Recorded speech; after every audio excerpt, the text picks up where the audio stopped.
Dneška u Skupštini Horodu Нового Саду отримані перші округлі стол у рамках явної розправи о нарису медійної стратегії. Javnu rozpravu organizuje kabinet predsjedateljki vladi od 31. januara po 1. marec toho roku. U javnej rozpravi i na okruglim stolje učestvuju členi robotnej grupi, ktorá robila na výrobku medijnej strategiji, predstavníky medijných i novinarských združenjoh, predstavníky medzinárodných organizácijoh i organizácijoh civilného društva. Na okruglim stolu učestvoval i Jožef Klem, zamenik generálneho direktora radioteleviziji Vojvodiny, ispred našoho nacionalnog sovitu Jakim Vinaj, predsjedatelj odboru za informovanje. Javni medijni servis Vojvodiny nie ma większe zaуваги na to tekst.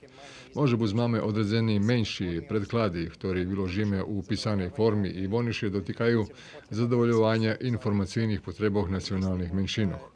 Tiež máme, že nie je naglašena úloha javného medijného servisu Vojvodiny u tej strategiji. Nacionalni sovit Rusnacoh potrimuje odluku zo včerajšej schadzki koordinaciji nacionalnih sovitoh.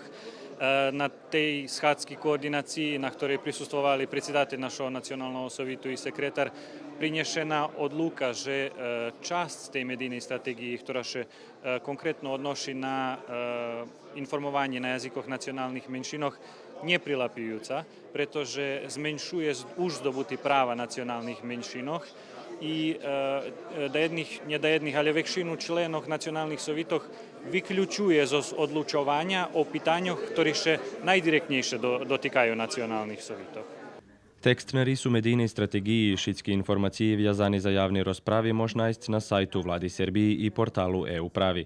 Za uvahi i predkladi mož poslać na e-mail adresu medijska.strategija@gov.rs, ljebo na adresu Nemanjina 11 Beograd z označenjom naris strategiji sistemi javnog informovanja u Republiki Srbiji najpoznejše po 1. marec. Cilj javnih rozpravoh, že by še čulo odrezeni za uvahy i predkladanja i da jedni z njih implementovalo do medijnej strategiji, že by po jej stupanje na moc bolo co menej turbulenciji u oblasti javnog informovanja.